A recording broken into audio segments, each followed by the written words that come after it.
With deep sorrow and anguish, I have to say to you that Indian foreign policy remains contentless and directionless.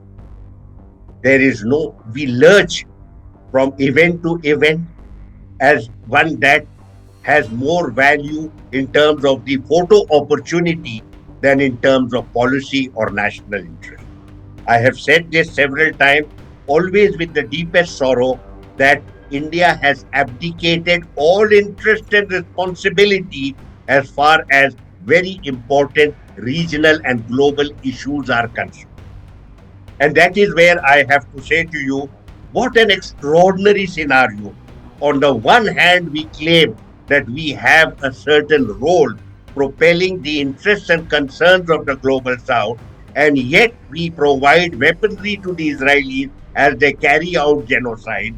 And on the other hand, a UNGA resolution, we abstain on that, a resolution that calls for immediate ceasefire and the vacation of occupied territory. How can India abstain from this and simultaneously claim that we are expressing the views of the global south? We are not.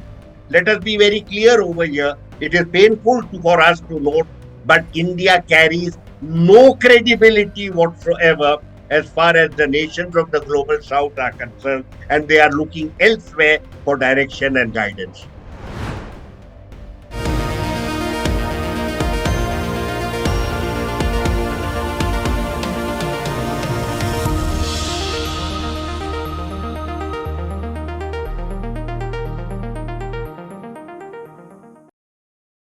Hello and welcome to a special interview for The Wire. Are we on the brink of a major war between Israel and Hezbollah? What should we make of the somewhat muted response from Iran? What message is the silence from Saudi Arabia and the United Arab Emirates sending out? And from a country that wants a permanent seat on the Security Council, how should we assess India's attitude? Those are the key issues that we shall discuss today. My guest is India's former ambassador to Saudi Arabia, Oman, and the United Arab Emirates, Talmiz Ahmad. Talmiz Ahmad, let me start with a simple question.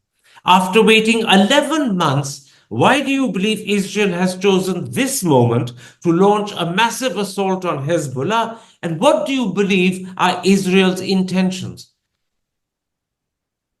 From the Israeli point of view, it is in a very strong position.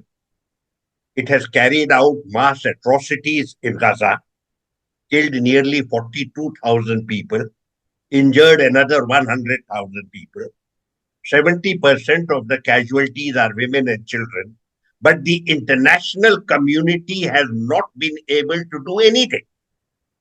There have been noises from different sides.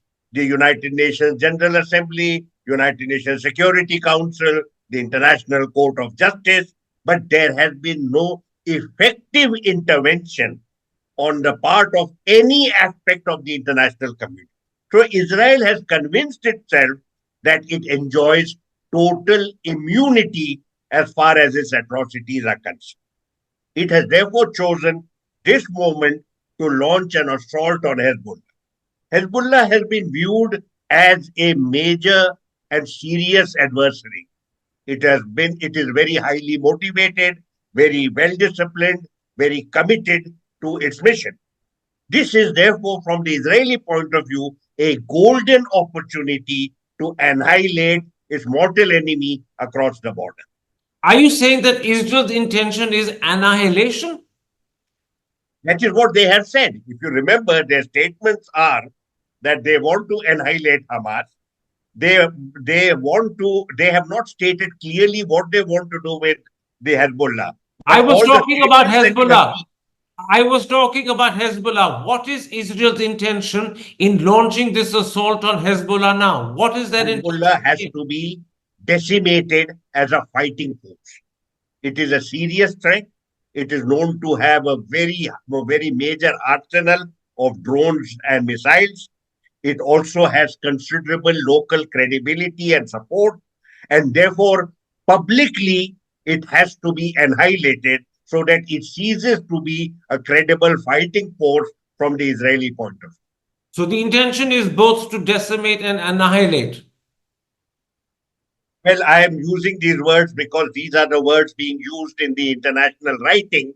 As far as I can see, Israel sees this as an opportunity to decapitate Hezbollah as an effective fighting force across the border. Now, it's not just Hezbollah or Hezbollah camps or Hezbollah weapon installations that are being attacked. Innocent Lebanese civilians have had to flee for their lives. According to the BBC, as well as according to the Lebanese health minister, Lebanese hospitals have been attacked, several homes have been destroyed. Is there a sense in which Israel is doing to Lebanon what it's done to Gaza? Flatten the place. There have been sections in the Israeli community who have said we should do to Lebanon what we have done in Gaza. As far as you will recall, over the last 25, 30 years, Israel has never been deterred by the idea of killing civilians in large numbers. You will find very often their statements say, we have killed 500 people, 600 people, but we took out one commander or a second commander. That means, as far as they are concerned, killing of commanders is more important than killing another 100 civilians. Killing of civilians has no impact whatsoever on Israeli tactics. It has been well documented as far as Gaza is concerned, and it is happening before our eyes in both Gaza and in Lebanon. Tell me, Talmiz Ahmad, how do you see the Israel Hezbollah situation developing? Israel's army chief has already spoken of sending troops into Lebanon. We don't quite know when that will happen, but we believe it could happen shortly. The BBC reports that Israel has called up reserves amounting perhaps to 2 army brigades. Do you believe a ground offensive is inevitable and probably likely to happen fairly soon? I'm not sure Israel is very enthusiastic about a ground offensive. Ground offensives tend to be quite costly, and their outcome is usually uncertain. You have seen that the Israelis have been in Gaza carrying out massive attacks on the Palestinians, but now nearly a year has passed, but they have not gained any strategic objective. You see, the problem from the Israeli point of view is that they don't ever define what their strategic objectives are. This has not been done as far as Gaza is concerned, and it has not been done as clearly as it should be as far as Lebanon is concerned. We are hearing far too many different statements. Uh, um, uh, and you have had correspondents who talk about informed sources, or it is understood, or people say there is now it's being said that they would like Hezbollah to go across the Litani River, which means about 28 kilometers beyond the Israeli border. I don't believe that. I believe that is a very modest evaluation. I believe that the Israelis' principal concern is to inflict the maximum possible damage on Hezbollah as a fighting force. This is a golden opportunity for them. They enjoy total immunity as far as the international community is concerned, and they therefore see no obstacle in pursuing their agenda. But if you don't believe that Israel intends to launch a ground invasion, then how do you interpret the comments by its Army Chief General Halevi? How do you interpret the widespread reports that Israel has called up reserves amounting to 2 army brigades? How do you interpret that then? You see, this is whenever you have conflict, there is a support system relating to information, misinformation, disinformation, etc. What they want is having inflicted. Firstly, they have shown their technological capability, their capacity to reach out very deep into the Hezbollah ranks through the explosion of pagers. A very dramatic and quite remarkable assault. They have repeated that with the explosion of the walkie-talkie. They have taken out a number of very prominent Hezbollah leaders. Now they have launched an assault on the civilian population. They are hoping that the community in Lebanon rises up against the Hezbollah and ensures that they are decapitated by the Lebanese people. The prospect, the prospect of a land conflict is really a threat to the Lebanese community. They are the ones in bombing already 650 are dead. If there is a land campaign, you can be sure several hundred, perhaps a few thousand, will be killed in the first few days. That is their threat. I'm not sure they are very keen on it, but I think they feel that if we launch this even through threat and continuous bombardment, we will be able to achieve at least a major part of our objectives. Let's at this point, Talmiz Ahmad, look at the situation from the Hezbollah point of view. To what extent is Hezbollah badly shaken and perhaps critically affected by important members of its leadership who've been killed as a result of the pagers, the walkie-talkies, and the direct targeted strikes from Israel? Even Hassan Nasrallah, their head, has admitted to a serious blow. So, to what extent is Hezbollah a badly shaken organization? You see, we have not heard anything from Hezbollah side with regard to the assessment of the damage done. Everything that we have seen is from Western sources. So we are told Hezbollah is badly shaken, that Hezbollah is now on the back foot, that they are now going through a leadership crisis. I doubt that.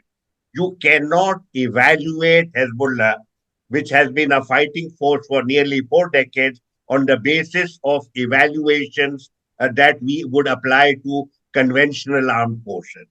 The Hezbollah is a political movement, an ideological movement, and it is a militant organization.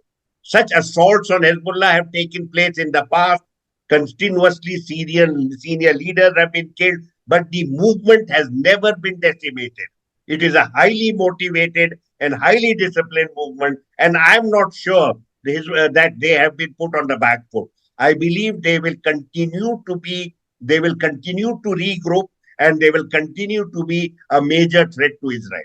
Now, analysts, particularly in the West, are starting to say that Hezbollah's response to the Israeli assault does not match up to Hezbollah's known capacity.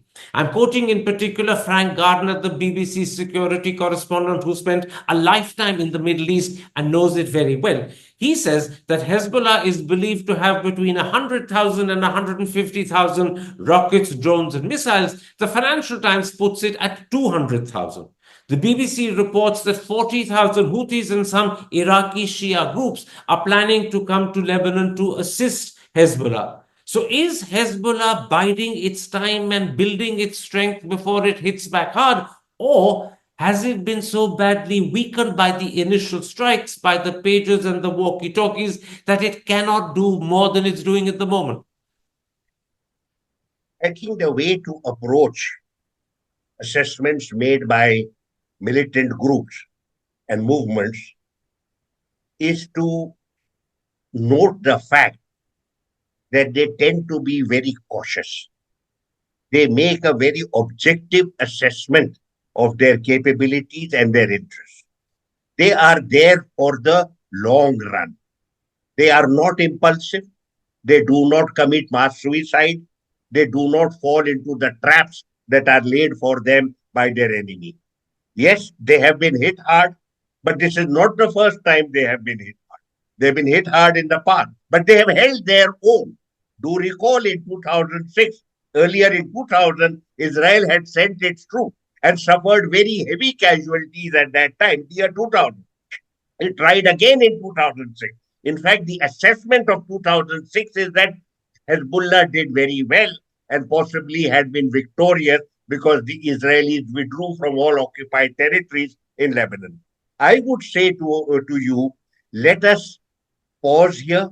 Let the Hezbollah get their act together publicly. They haven't told us anything. We do not know what they are thinking about. I'm sure major debates are taking place within their ranks, but I also know they will not be impulsive and they will not do anything that will harm their interest or their cause. So you're saying to me, in effect, it's too early to write off Hezbollah?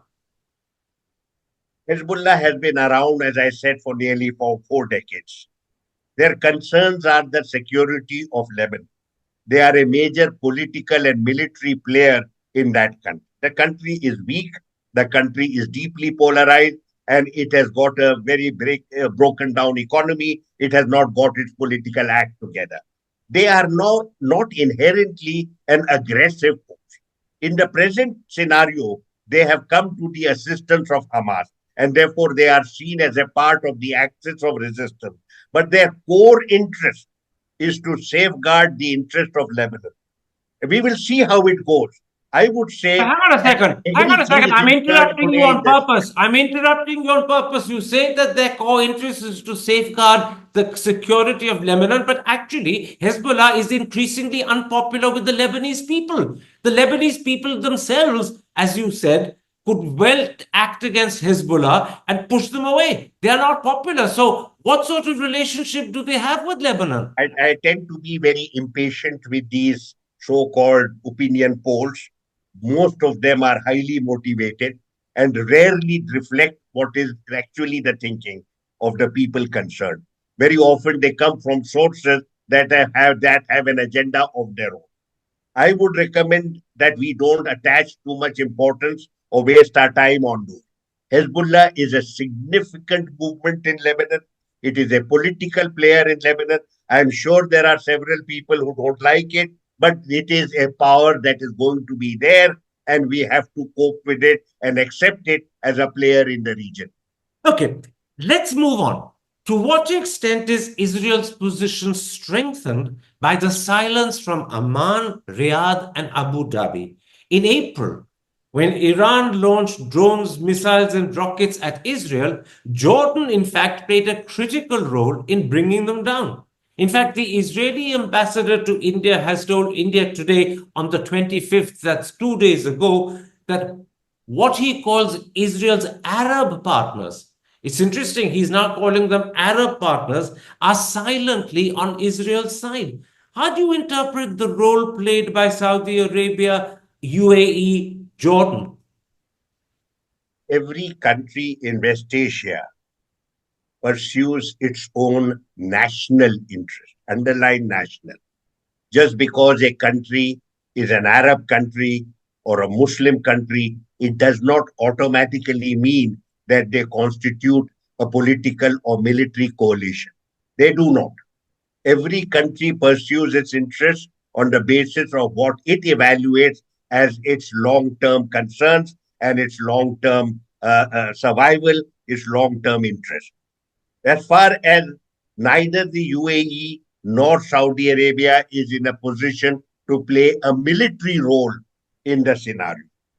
Let us also be very clear, Iran does not have a conventional military capacity to confront the Israelis at this point. Recall here, Saudi Arabia has been subject to sanctions, American sanctions, for 40 years.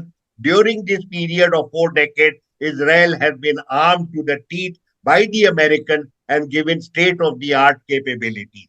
None of the Israeli capabilities have been generated from within the country. All of them Yeah, but have come what's the from the answer to United my what's the answer to my question? How do you view the role being played by Jordan, UAE, and Saudi Arabia? They're completely silent. It's almost as if they have nothing to say and don't want Firstly, to they are say not anything. completely silent. Please recall the statement of the King of Jordan at the United Nations General Assembly, a very, very powerful statement with regard to Arab and Jordanian interests and concerns.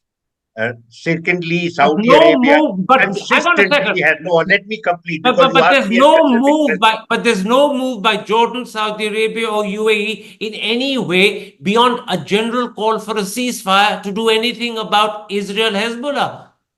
Neither none of these Arab states that you have named and all the others, separately and taken together, are capable of playing any effective military role in the region. They are making their point of view clear. Jordan is deeply concerned about what is happening in the region, and their king made one of the most powerful orations that we have heard in the General Assembly till recently. A very powerful statement of interests and concerns taken together. Saudi Arabia's Crown Prince Mohammed bin Salman has given a television interview where he has categorically stated Saudi Arabia will not normalize ties with the Israelis until there is a two-state solution. The UAE is a very small country. but it is still it is taken in several hundred Palestinians who have been injured by the Israeli attack into its own hospitals and is giving them medical attention and treatment. Each country is doing what it is capable of doing. None of them is an ally of Israel in the present conflict. But don't imagine that they are military forces. They are not. And we know that. So let us accept what they are capable of doing. Each of them is doing. But Okay. we let the one who is capable of doing something, that is the United States, Hang on a today second, is but being let's not go to the very United puny States. presence Let's in the let's not scenario. go to the United States at this stage. Let's take this step by step. Let's not jump the gun. Let's come next to Iran. How do you assess Iran's response to the Hezbollah Israel clashes? Other than a tweet from Ayatollah Khamenei, there doesn't seem to have been very much more from Tehran. What do you make of that? I want to explain to you, Iran is a long-term player. It also, like Hezbollah, does not act impulsively and will not be provoked into an action that will lead to its own destruction and annihilation. This is what the Israelis want, and to some extent, this is what the Americans want. They consistently provoke Iran so that it acts impulsively. But Iran continues to do that, refuses to do that. I've used the term before. I've referred to Iran's strategic patience. Under tremendous pressure and provocation, Iran will not act in haste. How Iran acts? It's a complex mix of politics, diplomacy, and a posturing. Will use the instruments that are most effective as far as its interests are concerned. You must see over here, Iran has made some of the most positive overtures as far as the international community is concerned, not aggressive. It has approached the IAEA and wants to reopen nuclear discussion. It has approached the United States and said it doesn't see any reason for continued conflict. Their president has also reached out to Israel and said, let us engage with each other and see how far we can take our relationship. This is the reaction, this is the conduct of a serious player in world affairs, not one like Israel committed to mass murder and destruction without a strategy. You give the reason very clearly why Iran is so quiet over the Israel Hezbollah clash.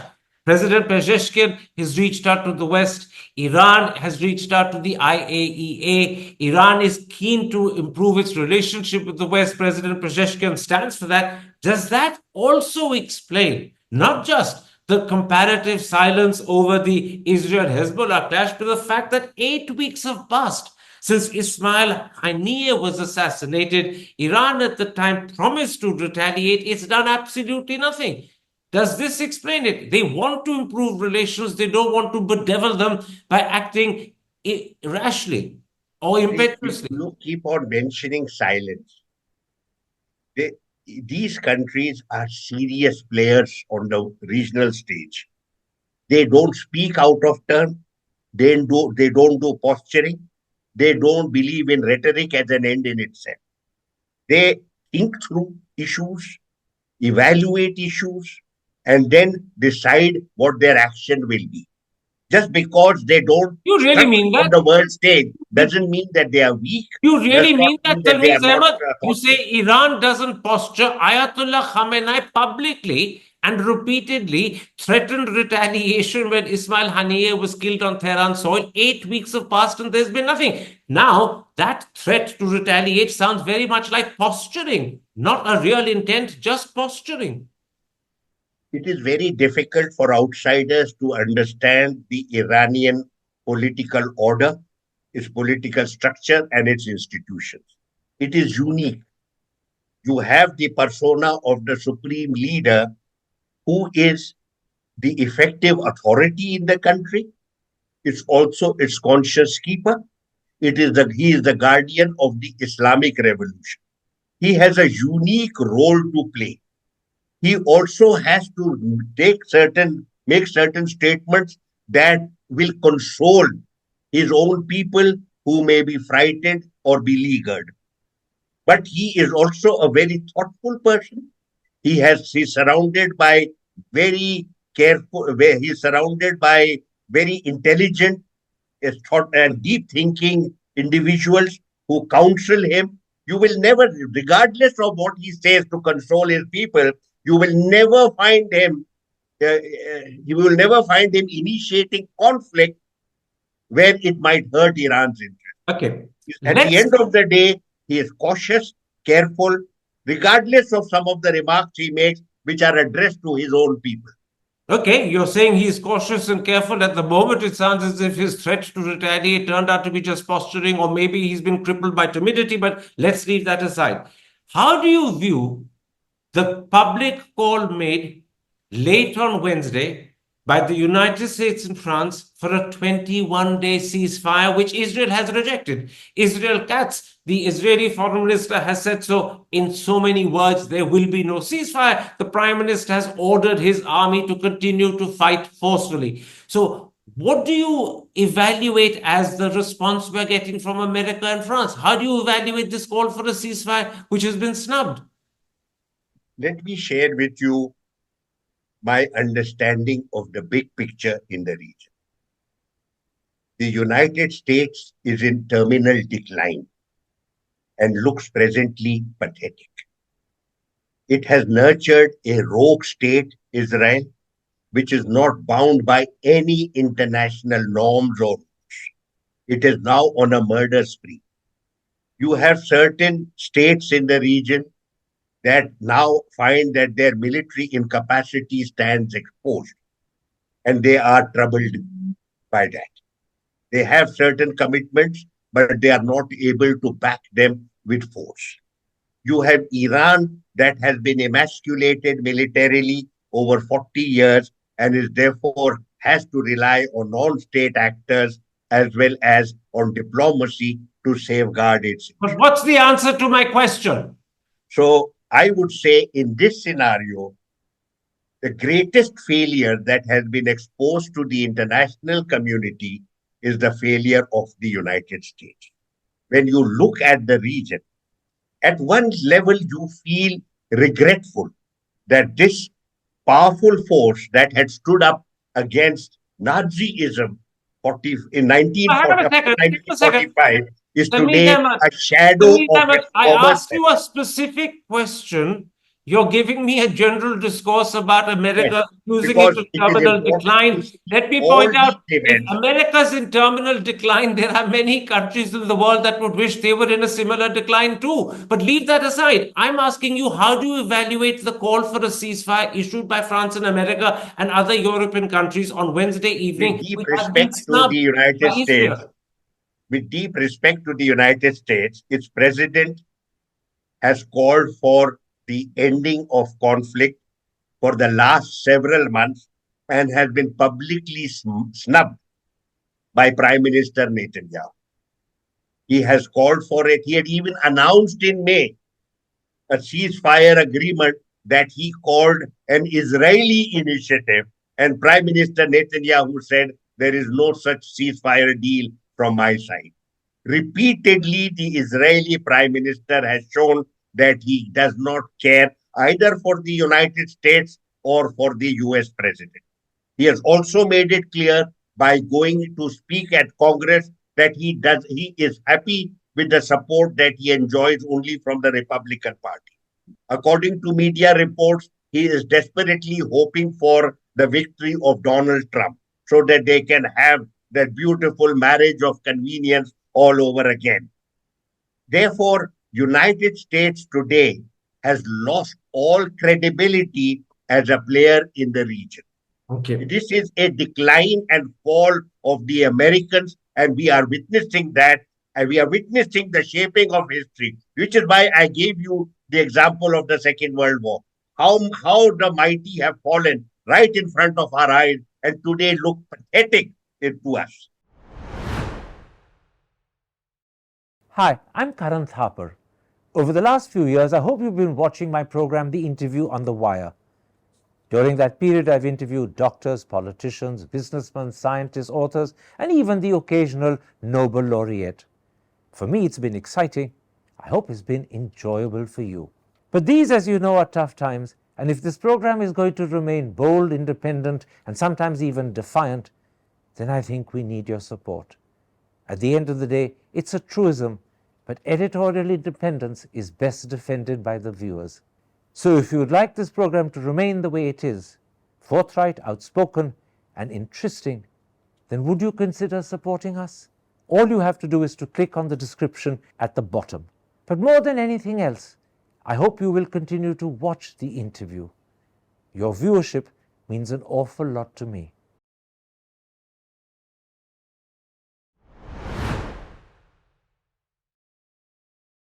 Now, against this background, how do you assess India's response?